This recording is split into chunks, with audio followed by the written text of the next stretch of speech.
Welcome, Super Smarties. Let the learning begin. All right, do a temperature check, and not for the coronavirus. We're checking in to see if we're regulated and ready to learn. Find your zone and make it known. If you're anywhere other than green, spend some extra time doing some of our mind shifts or focus on the one that we're going to do right now. Okay, so this mind shift is going to be on, it's the bell mind shift. So I'm going to use Evil Gnome. Evil Gnome lives in my classroom and he is the stealer of fun. When he rings,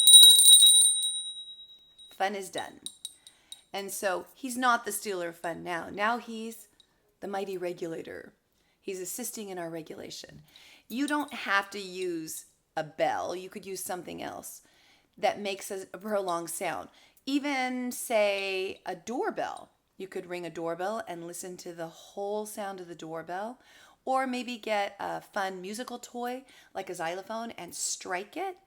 Sometimes even striking a pan in the kitchen will make a sound that resonates and hangs in the air. The idea is that you want to have a sound that's sustained, that holds over a period of time. Like a piano. You could strike the piano, dun, dun, dun, dun, dun, and then let the sound just hold. And maybe put your foot on one of the pedals so it just carries out and carries out. But if you don't have a piano at your house and you don't have a bell, you can use something else to make a sound, but you want it to be a sustained sound so that you can mindfully breathe. And if the sound stops, continue breathing 3 times. So you want to focus on the breath and the sound of the bell, pushing out all the other ideas and thoughts that come to your mind, recognizing them, and then just letting them go. But focusing on the sound of the bell for as long as the bell is resonating. And then in the aftermath, just being aware of the space that the bell filled that is now empty. And it won't be silence. You're going to hear peripheral noise that you don't usually hear because your ears automatically block that out so that you can focus on what's in front of you. Otherwise, you'd be super distracted. And you see that with babies and really, really little kids and kids who have a hard time focusing. Those other sounds, they can't isolate them. So by us training our brain to isolate sound, to focus just on it, to be aware of it, and then to let thoughts go in it, starts teaching our brain the strategy of how to do that even with other sounds that can distract us. So I'm going to ring the bell and we're going to do 3 mindful breaths, whether the bell sound is continuing to resonate or whether it's disappeared. But listen to the sound and the space that's filled by that sound, and then listen when the sound disappears and the space that opens up where you heard that sound. Both are really essential. And since we don't usually focus on it, we aren't even aware of it. The hearing of what's there and the hearing of the absence of what is there. It's some pretty powerful hearing. And that listening skill is super critical when we're doing school, because sometimes things are said that we aren't even aware that they're said. But when we learn how to focus on sound and absence of sound, we can also learn how to focus on words that are said and what's expected. So it's really powerful skill building by using a mind shift of bell and breath,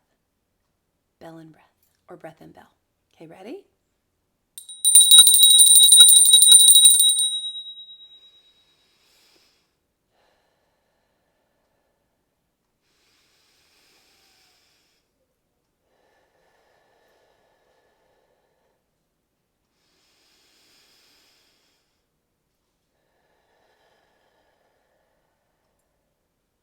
Nicely done. All right, now let's focus on the calendar. So we're going to take our attention. We should be calm, focused, and self-aware, regulated and ready to learn. Okay, so I'm going to start by making my little face space. Chase the face space. And, I think I erased it yesterday. Yesterday was the 19th, So let me put a 19 here, and we need to go up by 1 or on, counting on.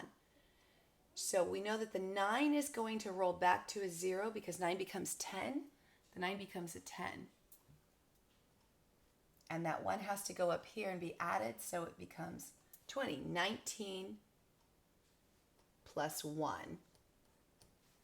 19 plus 1 becomes 9, and 1 is 10. Carry the 1.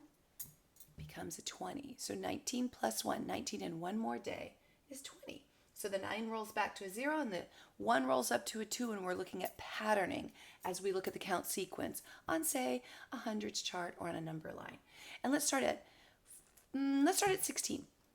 16, 17, 18, 19, 20. So I put a 2 in the tens place. I put a 0 in the ones place. 20. 5, 20, 20. That's funny. There's no 20, month of 20, so we won't have a 20, 20, 20. I'm going to erase that with my handy dandy eraser finger. And yesterday was checking our smart cards, checking our smart board, checking our smart brain. Tuesday, capital T-U-E-S-D-A-Y, then a period. And so today cannot be Tuesday. Just like 20 is 1 more than 19. Tuesday, one more day than Tuesday in the sequence is Wednesday. Wednesday. Have to enunciate that clearly. That's my learn from the pandemic, is how to pronounce Wednesday. Capital W-E-D-N-E-S-D-A-Y.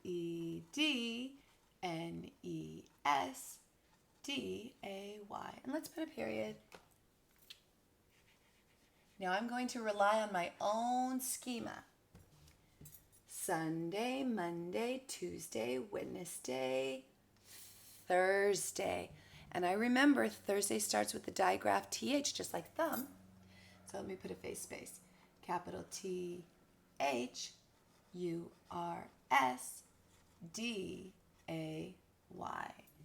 And then we'll put a period.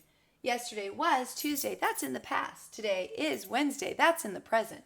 Tomorrow will be Thursday. That's in the future. And so let's transfer today and the date numerically mixed with words, okay? Today, capital T-O-D-A-Y.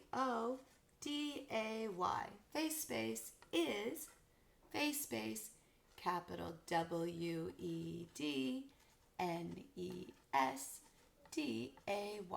comma. And it's the 5th month, January, February, March, April, May. Can you remember the last M month we were on is March, and it was 3, and now we are 2 more. We're almost to June too. Crazy, that will be 6. I'm gonna need to add another hand. So May, capital M-A-Y, and the 20th. 2 in the tens place, 0 in the ones place, and 20 is 2 and a 0 and a 2 and a 0, so it's 20, 20, 20.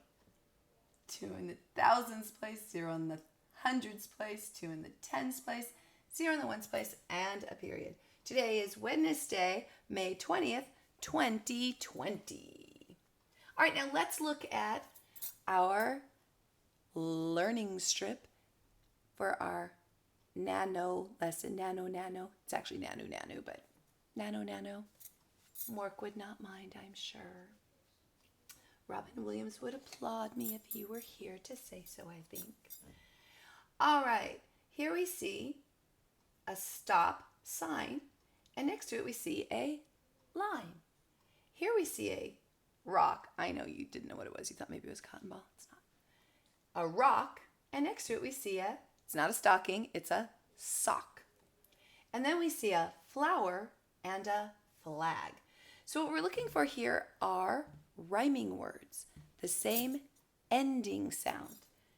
And if they don't have the same ending sound, we're not going to be keeping those. We're going to put a hug around the ones that rhyme, and we're going to X out the ones that don't.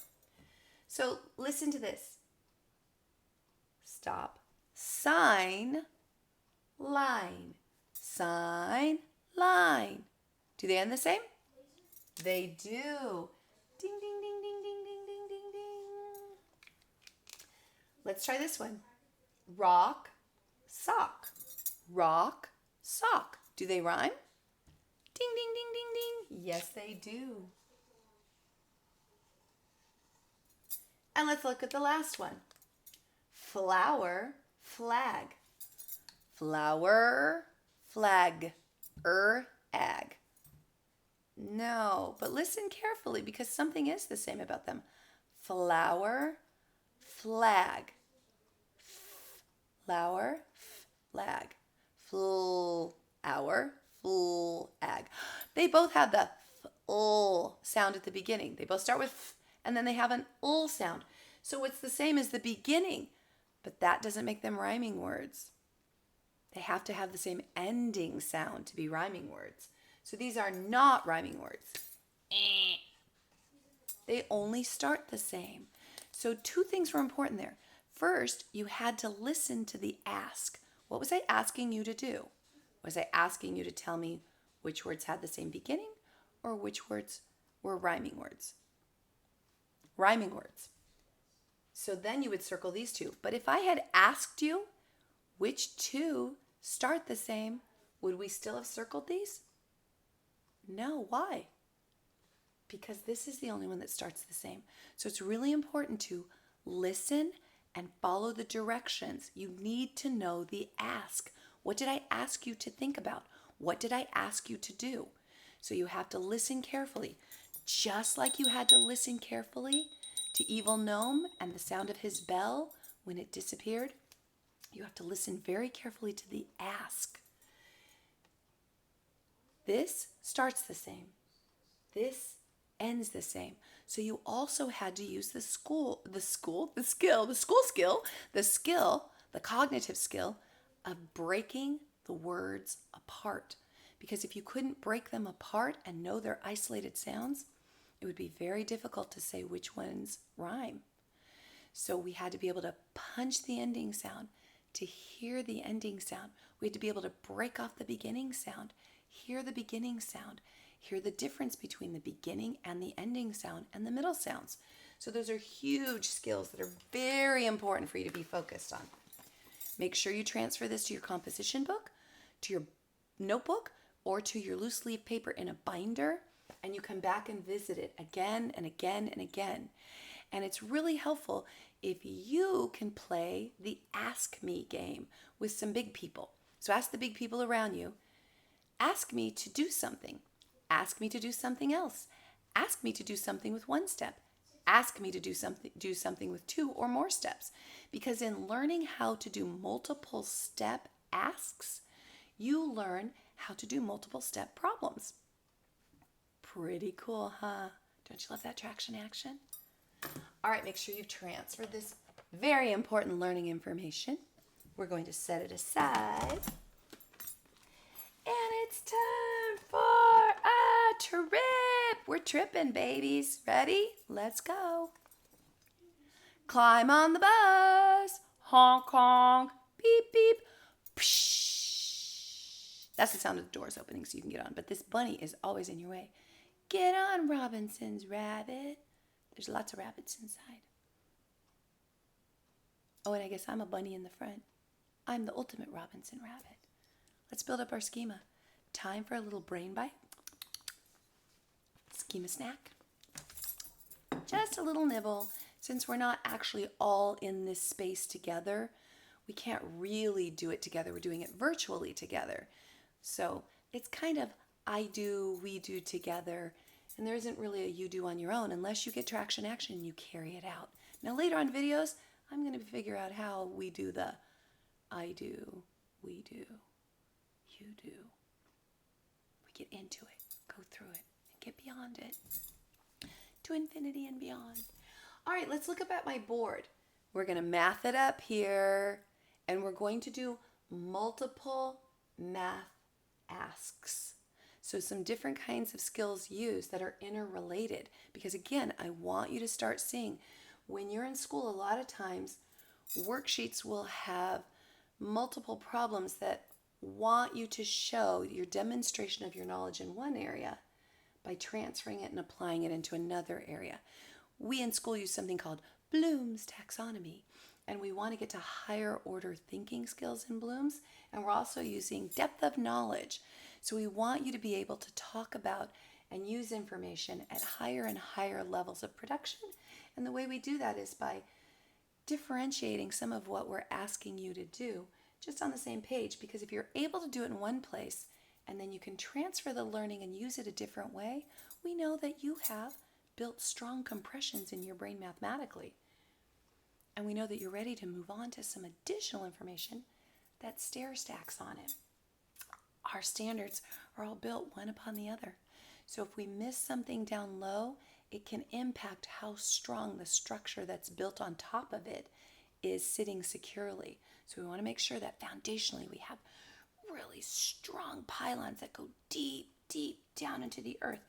Cognitively, really deep neural pathways, compressions that are very tight so that you can get lots of information in there and that it all relates to itself and to the other information so that your learning just extends and extends and you grow and you grow and you grow and get smarter and smarter and smarter. Remember, smart is what you are, but it's also what you become. So let's look up here. I see some bears and some bowls. This reminds me of Goldilocks and the Three Bears, only there's some more bears than three, but we're kind of using that story. And I want you to think about stories you can tell about this information. Make sure you stop and transfer this information onto another piece of paper.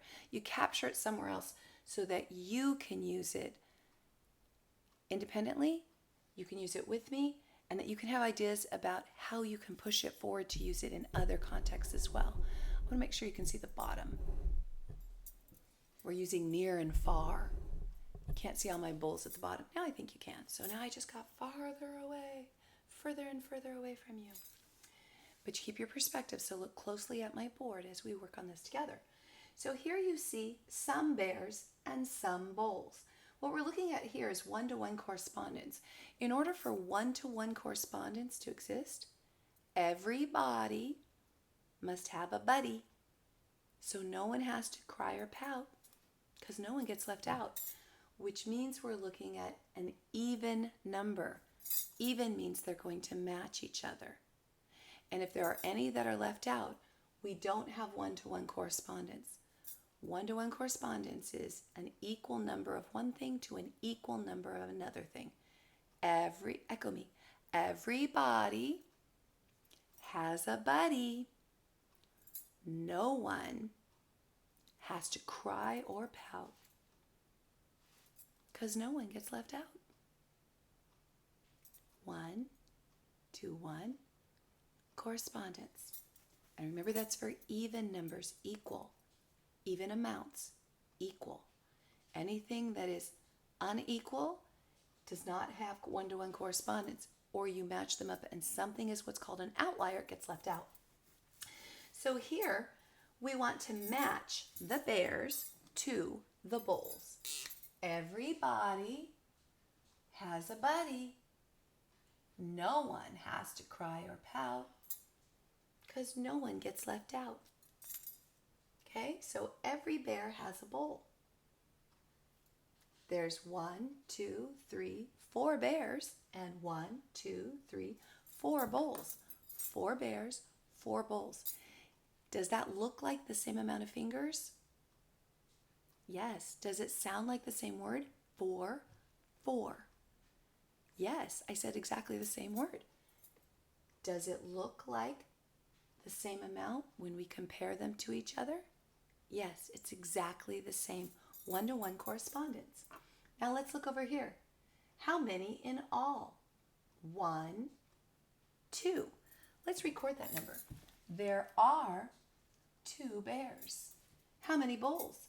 1, 2, 3 bowls. Which one has more, bears or bowls? 3 is bigger than 2, so the bowls with 3 are greater than the bears with only 2. But how many more? How many more bowls are there? There aren't 3 more bowls than bears because there's 2 bears. So what we need to do is one-to-one correspondence so we can eliminate the same amount and find out how many more bowls? One bear, one bowl. One bear, one bowl.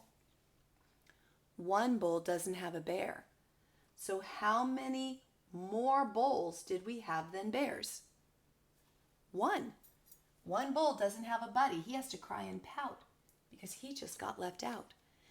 That is a really, really good early tool for figuring out how many more. Later, how we figure out how many more is we just do basic subtraction. We have 3. We take away 2.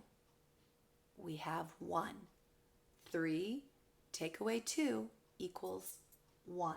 But for now, matching, and seeing what's left is an early strategy for figuring out how many more. A lot of times kids want to say, oh, there are 3 more bowls. There aren't 3 more bowls because there are 2 bears. So there's 2 bears and there are at least 2 bowls, but there's 1 more bowl that doesn't have a bear. That's how many more bowls than bears. Now let's look down here. How many in all? So what do we need to do with the bears? Count them. Let's count them. 1, 2, 3. And we're going to record 3 by going right around the tree, right around the tree. That makes 3, exactly the same as this. And remember, it should be able to sit in our left hand like a little frame. There's no frame in our right hand. So it's going to sit in our left hand. So it has to face the left hand, and if we put our left hand up there, it would look like a B. B looks like a 1 and a 3. So there's 3. Now they're asking, draw 1 more. So I'm going to make 1 more bear. I drew 1 more. So this is 3 plus 1 more bear. Now it asks me, how many now? How many are there in all now? I don't just count the 1. I have to put all of the bears that were there plus the 1 bear I added to tell how many there are altogether. Let's count them. 1, 2, 3, 4. So how many bears now? 4. Down and over right and down some more. That makes 4. An L with a 1 or a capital L and a little L. Excuse me. Now, this is asking how many in all. Same question or different question? Exactly the same question. We can do an equal sign here too. So if we counted these to find out how many in all, what will we do with these? We will also count. Remember, we're using that language to defend our practices because we always want to explain what we're doing. Once you can explain your thinking, then someone can help to know whether your thinking is accurate or inaccurate and how we fix that so it's always correct. Let's count them. 1, 2, 3, 4. Hey, just like that one up there, huh? Down and over right and down some more. That makes 4. So I have 4 total here. Draw 3 more. How many now? Okay, so I need to draw 3 more. That's my first ask. A bowl 1, a bowl 2, a bowl 3. So I had 4. I don't want to know how many are here. This isn't how many here. This is 3 plus the ones that were already there. This and this many more. 4 and 3 more. So we're going to add them together. 4 bowls and 3 bowls. So we can start at 4. We can put 4 in our head and count on. 4, 5, 6, 7. Fly right across the sky and at a left angle down from heaven. That makes 7. So this is 4 plus 3 equals 7. And we can check it. 1, 2, 3, 4, 5, 6, 7. And if we were to subitize, we could see 7 as 4 and 3 more. Let's look at the next one. How many in all? 1. Oh, what are we doing? I just went ahead and did it. We're counting them just like those, right? How many in all? We need to know the total number of the bears in the line. 1, 2, 3, 4, 5, 6, 7. So I'm going to put 7 here. Same number as up there. Fly right across the sky and at a left angle down from heaven. That makes 7. And make a line down here, a recording line. Now it says take away 2. Take away 2. So I'm going to take 2 away. Cross this one out. Cross this one out.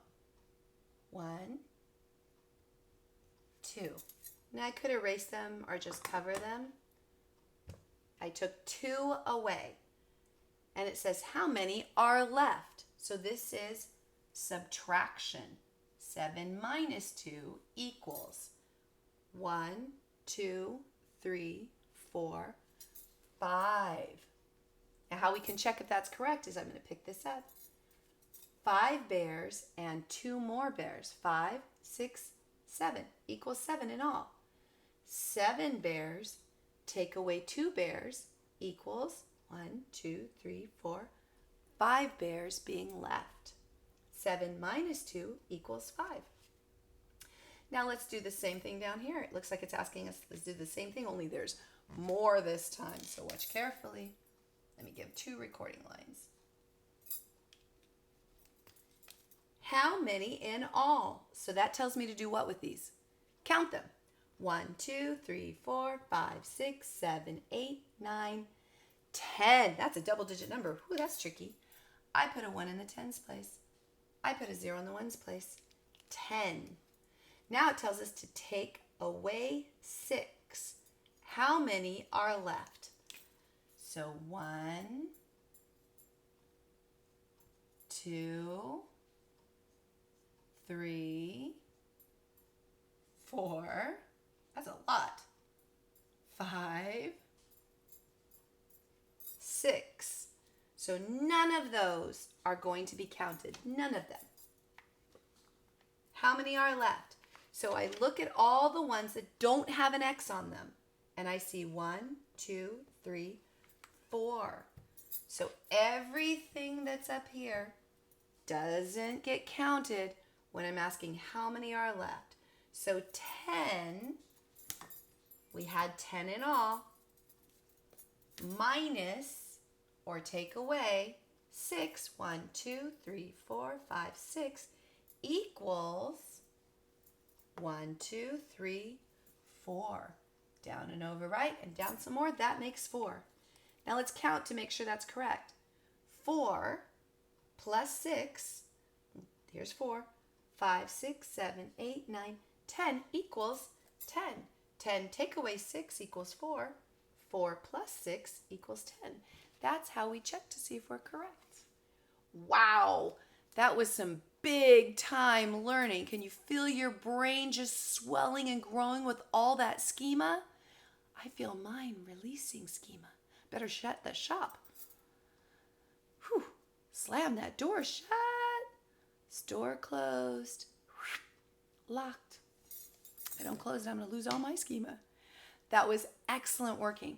Now you can do the same kinds of things to get traction action by just building one-to-one correspondence, not one-to-one correspondence, more than what you need, and then matching them to see how many more or how many less. This is 1 less, and this 1 less bear, 1 more bowl.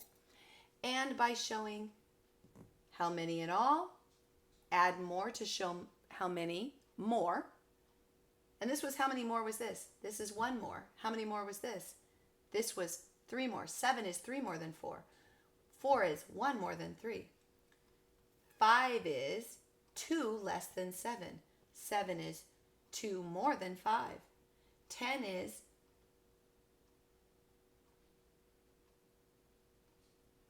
6 is 10 is 6 more than 4 and 4 more than 6.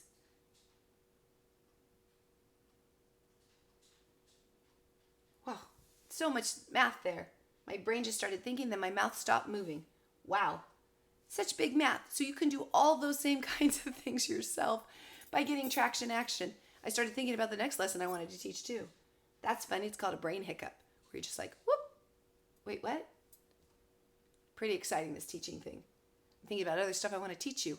We're starting to run out of time. The school year's almost done. I'm going to have to start over. Whew. Well, it's not finished yet, so come back later and you can learn more. So here's some pride. Put it inside. And some love. Have it now or save it for later. Alrighty.